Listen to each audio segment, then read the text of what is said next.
Hello नमस्कार माझ्या प्रिय मित्रांनो, तुमचं अनोखी लाईफमध्ये स्वागत आहेच. अगोदरपासूनच करतो मी आणि आज पण करतो. ठीक आहे.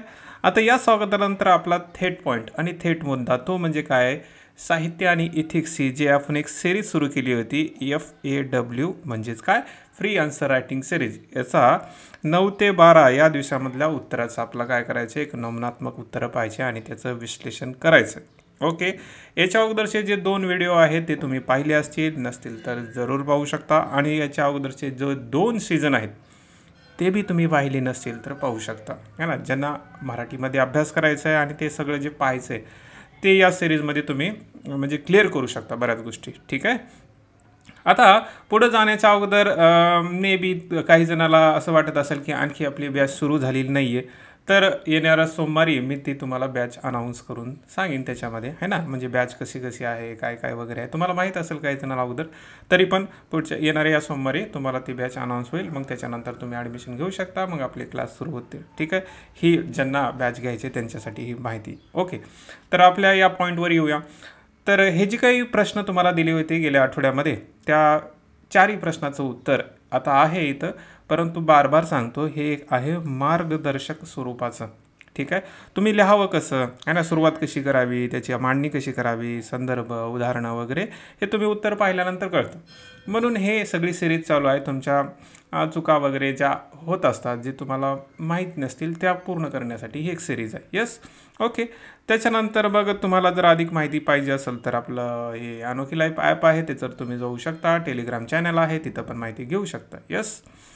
तुम्ही म्हणसाल की सर बस झाली तुमची जाहिरात, चला पुढं. तर मी म्हणेन हो चला जाऊया पुढं. ओके. तर आता पहिला प्रश्न दिला होता पहा, की 9वा आहे ना, पहिला म्हणजे डे 9 मधला, वारकरी आणि पंडित यांच्यातील भेद स्पष्ट करा. वारकरी आणि पंडित कवी यांच्यातील भेद स्पष्ट करा हा प्रश्न येतो. प्रश्न हा सेपरेट पण येतो, है ना. वारकरी या पंथावर येतो, है ना, पंडित कवीवर येतो. तर तुम्ही सेपरेट बी केलात आणि थोडंसं लक्षात ठेवलात तर मग तुम्हाला याच्यातला भेद स्पष्ट करता येतो. ओके. हा साधा प्रश्न आहे, 10 मार्काला सहज येण्याची पॉसिबिलिटी अधिक असते आणि येतो पण तो, है ना.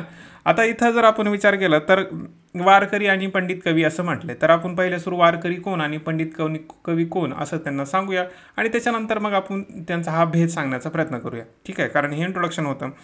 समाजाला समता समानता मानवता शिकून ज्ञानाची ज्योत लावणारा पंथ म्हणजे वारकरी पंथ होय, है ना. साध्या छोट्याशा शब्दामध्ये रुचल अशा भाषेमध्ये, है ना, पुढच्याला आकर्षक अशा भाषेमध्ये सुरुवात करायची. हे तुम्हाला म्हटलं होतं का कमी शब्दामध्येच करायची, म्हणजे पुढच्याला वाटते की वा, है ना, अभ्यास चांगला आहे. कारण तुम्ही जर लांब लचक मोठीची करायला लागलात ना, ते डाऊट येतो लगेच की सुरुवात करतोय की काय करतोय नेमकं. ठीक. तर हा मुद्दा तुम्ही लक्षात ठेवा. सुरुवात नेहमी कमी शब्दामध्ये आणि आकर्षक असावी. जसं इथे केली समाजाला समता समानता मानवता शिकून ज्ञानाची ज्योत लावणारा पंथ म्हणजे वारकरी पंथ होय. त्याच्यानंतर दुसरा आहे ना, कारण पंडित कवी पण त्यांनी विचारले, मग ती संस्कृत भाषेतील साहित्य व साहित्यशास्त्र यांचे लोन, हे ना, संस्कृत भाषेतील साहित्यशास्त्र याचे लोन मराठीत आणून मराठीला डोल साज देणारे कवी म्हणजे काय, पंडित कवी होय. अशा छोट्याशा भाषेमध्ये तुम्ही करू शकता. यस. तर ही झाली त्याचे इंट्रोडक्शन आहे ना.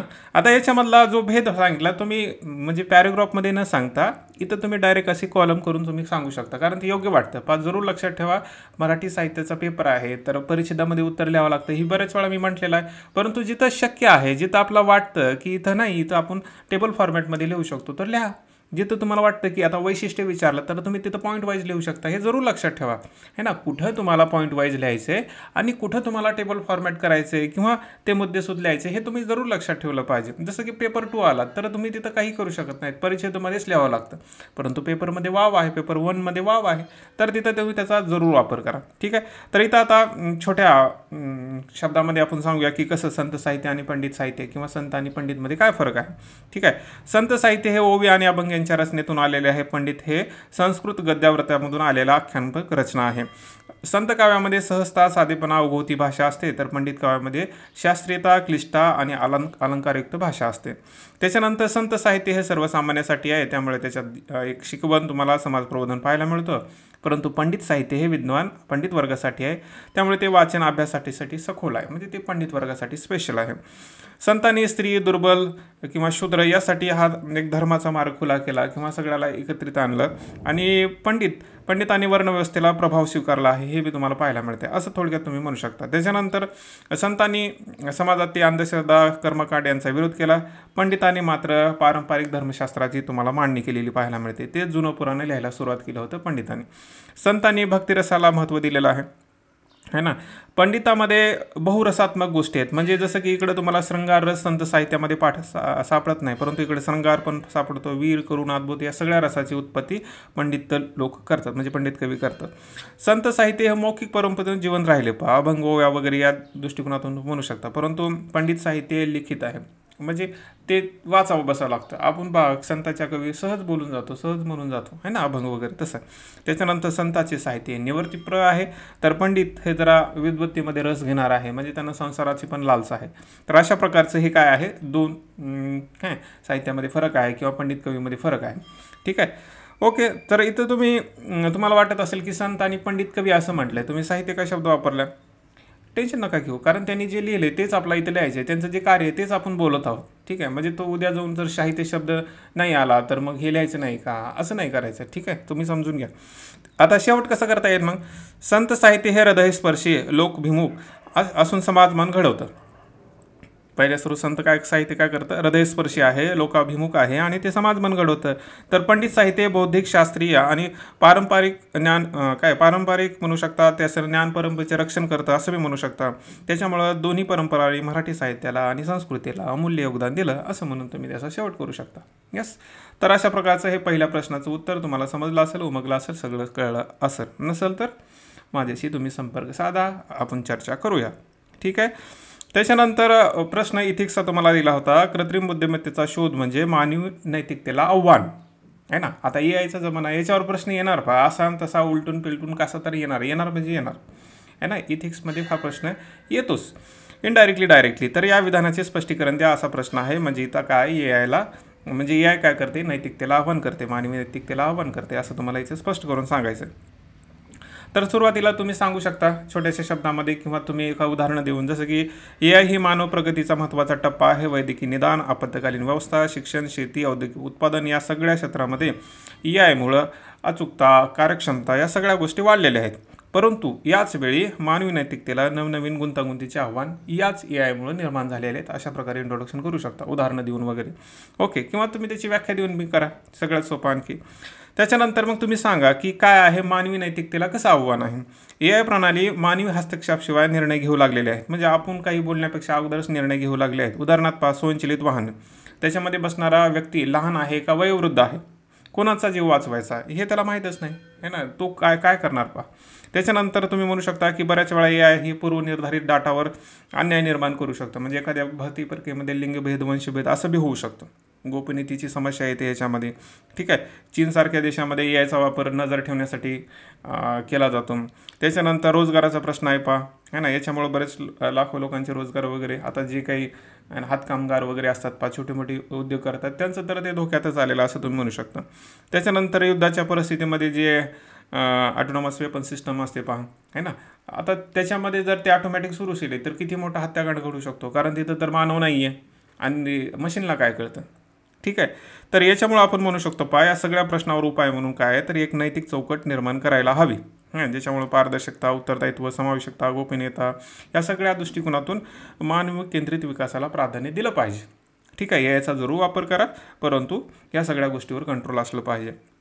म्हणजेच काय, शेवटी काय म्हणता येतं, एआय ही शक्ती मानवाच्या कल्याणासाठी आहे, पण ती नियंत्रित न केल्यास मानवतेस धोका येऊ शकतो. म्हणूनच नैतिकता ही एआयच्या विकासाचा केंद्रबिंदू असली पाहिजे. अशा प्रकारचं उत्तर तुम्ही लिहू शकता. ओके, तुम्ही असे उदाहरण द्या तुमचे. आता हे असंच लिहावं असं नाही, तुम्हाला सुरुवातीला पण म्हटलं की हे मार्गदर्शक स्वरूपाचं आहे. ठीक आहे, तुमचं उत्तर चुकीचं असतं असं बिलकुल नाही, फक्त होऊ शकतं की थोडंसं त्याच्यामध्ये तो रंग नाही आहे, तो आकर्षकपणा नाही आहे ना, तो सटीकपणा नाही आहे, तो मुद्देसूदपणा नाही आहे, असं होऊ शकतं है ना. म्हणजे थोडं ते तुम्हाला प्रयत्न केला की येऊन जातो. आता पुढचा प्रश्न 11वा है ना, साहित्य आणि समीक्षा एकमेकास परस्परपूरक आहेत, स्पष्ट करा असा प्रश्न येतो.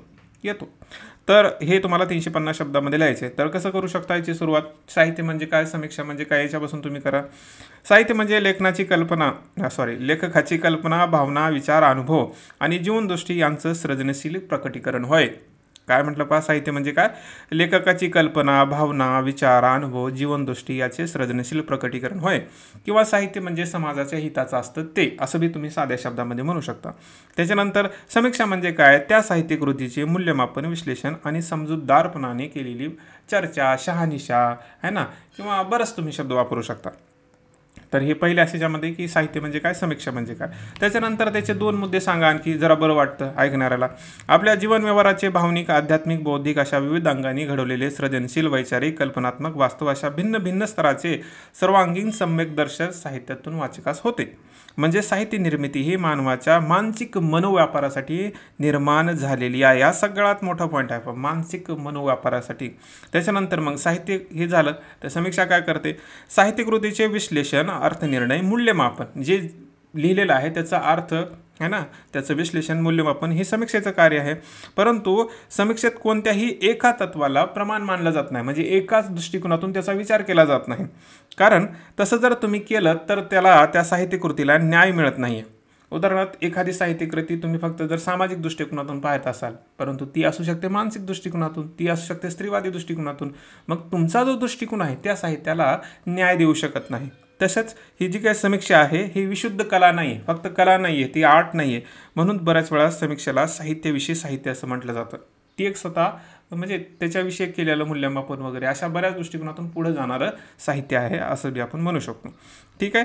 त्याच्यानंतर साहित्य आणि समीक्षेचा कसा परस्पर पूरक संबंध आहे हे सांगावं लागेल, कारण परीक्षात तर हाच प्रश्न विचारलेला आहे. ओके, तर पहिल्या सुरू इंट्रोडक्शन केला आपण, त्याचे 2-2 मुद्दे सांगितले बा. जरूर लक्षात ठेवा, 20 मार्काला प्रश्न आल्यानंतर त्या डाटा पॉईंटनं तुम्हाला लिहायचं असतं की हा हे अशा अशा गोष्टी लिहिले की मार्क मिळतात. ओके, आता डायरेक्ट आपल्या परस्पर संबंधावर यायचं त्यांच्यामध्ये.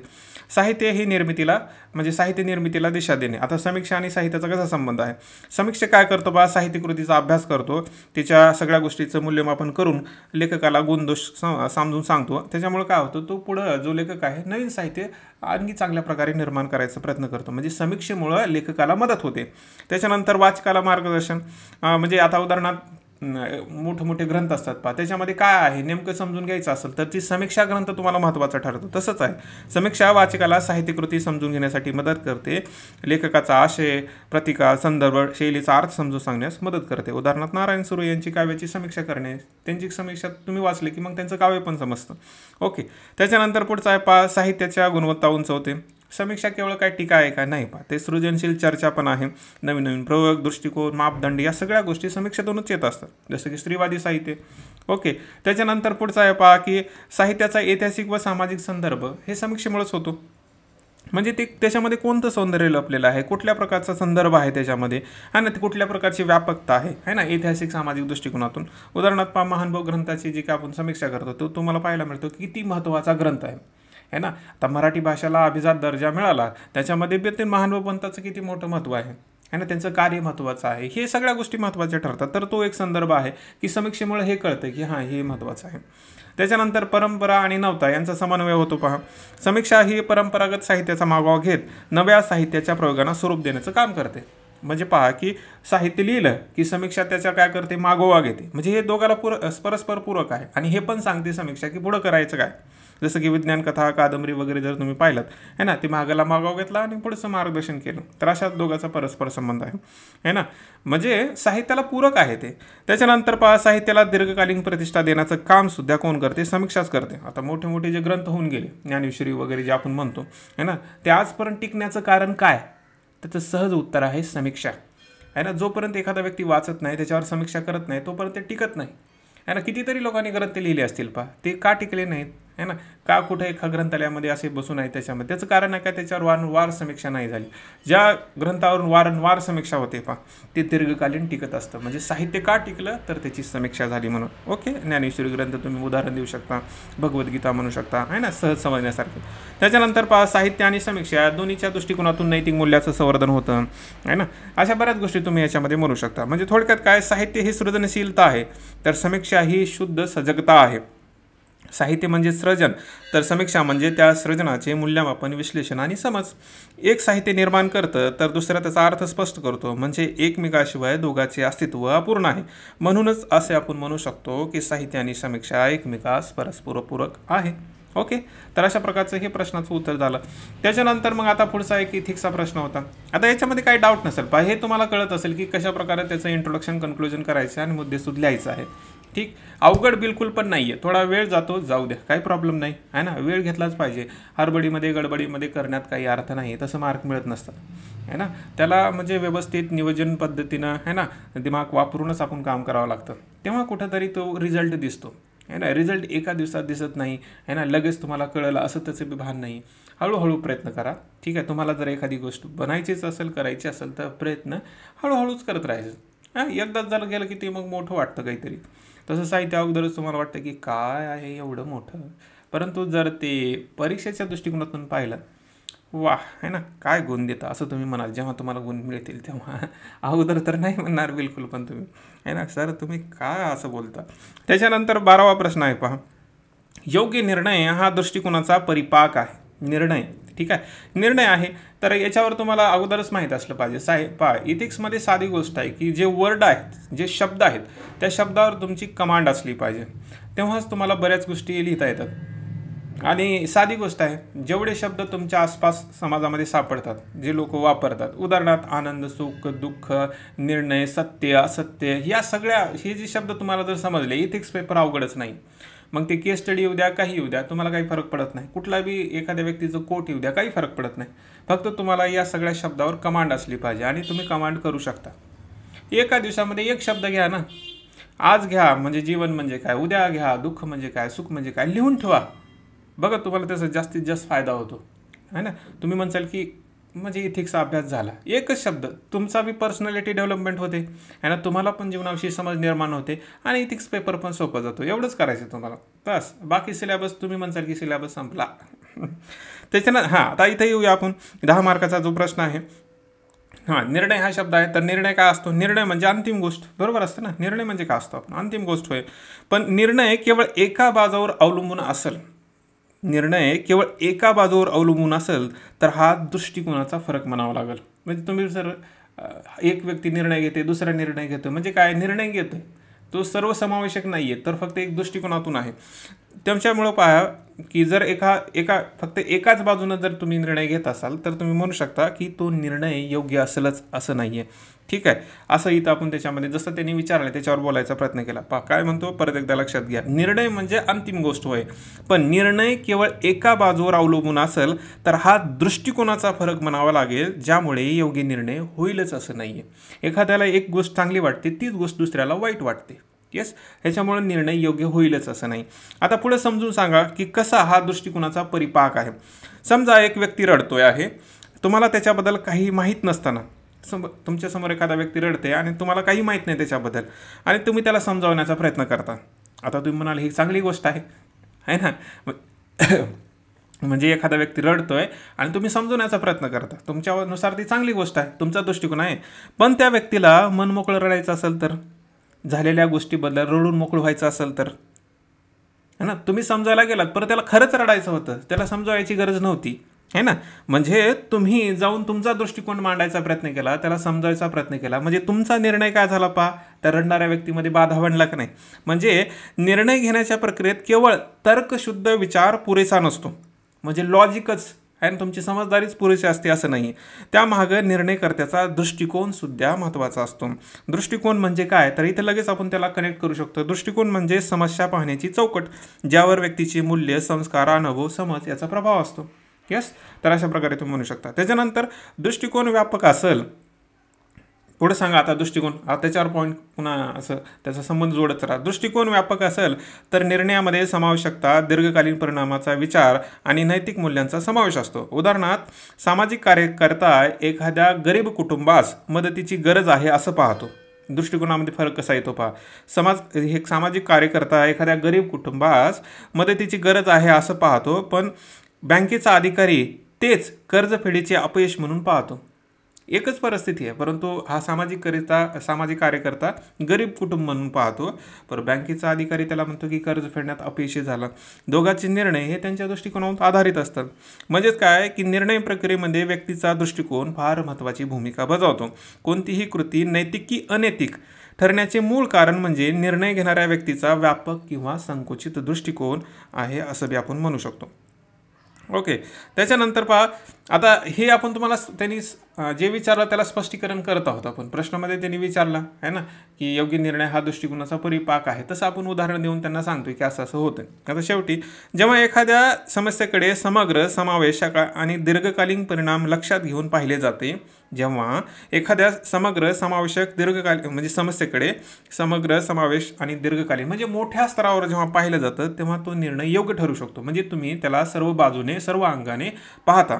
या उलट संकुचित तत्कालिक किंवा पूर्वग्रहित दृष्टिकोन आहे ना, ते आपण प्रिजुडाइज म्हणतो पहा आहे ना, अगोदरचा काहीतरी लक्षात ठेवून जर आपण निर्णय घ्यायचा प्रयत्न केला तर निर्णयामध्ये त्रुटी निर्माण होतात किंवा तो जो दृष्टिकोन आहे त्रुटी निर्माण करतो. म्हणून शेवटी म्हणू शकता, म्हणूनच योग्य निर्णय घेण्यासाठी सकारात्मक, मूल्याधिष्ठ आणि दूरदृष्टी असलेला दृष्टिकोन आवश्यक आहे. यात करुणा, समता, पारदर्शकता, उत्तरदायित्व यासारख्या नैतिक तत्वाचे पालन केलं पाहिजे. म्हणजेच काय, अंततः निर्णय हा तंत्राचा नाही तर दृष्टिकोनाचा परिपाक असतो असं आपण म्हणू शकतो. जास्त झालं ना, 150 शब्द म्हटलं तर 200वर गेलं ते आहे ना. तुम्ही आणखी कमी शब्दामध्ये कमी ह्याच्यामध्ये सांगू शकता. ओके, तर अशा प्रकारचे हे किती प्रश्न होते? 4 प्रश्न. 4 प्रश्नाचं आपण उत्तर पाहिलं तर याची PDF तुम्हाला आपल्या टेलिग्राम चॅनलवर मिळेल किंवा आपला अनोखी लाईफ ॲप आहे त्याच्यावर तुम्ही पाहू शकता. ठीक आहे, मी एवढंच म्हणेन आहे ना, तुम्ही स्वतःचा फायदा पहा आहे ना. म्हणजे इतर काय करतात त्याच्यापेक्षा तुम्ही करा. म्हणजे इतर उत्तर लिहित नाहीत ते सोडून द्या. ठीक आहे, म्हणजे तुम्हाला मी अगोदर बी म्हटलेलं आहे, फक्त जर तुम्ही वाचत राहिलात तर तुम्ही अर्धवट आहात आहे ना. लिहित राहा ना, जेवढं तुम्ही वाचता त्याच्यापेक्षा जर अधिक लिहिलात तर तुम्हाला असं वाटेल की तुमची प्रगती होत आहे. ठीक आहे, आणि विशेष म्हणजे काय, लिहिण्यानं कॉन्सन्ट्रेट पण होतं, बरेच तसा फायदा पण आहे. ती गोष्ट आता इथं तुम्हाला भाषण देत बसत नाही मी आहे ना, कारण तुम्हाला ते आवडत नाही आहे ना, समजू शकतो मी. ओके, तर आता इथंच थांबूया, पुढच्या क्लासमध्ये पुन्हा भेटूया आहे ना. हे बाकीचे जे उत्तर आहेत पुढच्या ह्याच्यामध्ये. तोपर्यंत तुमची काळजी घ्या, स्वतःवर प्रेम करा. धन्यवाद मित्रांनो.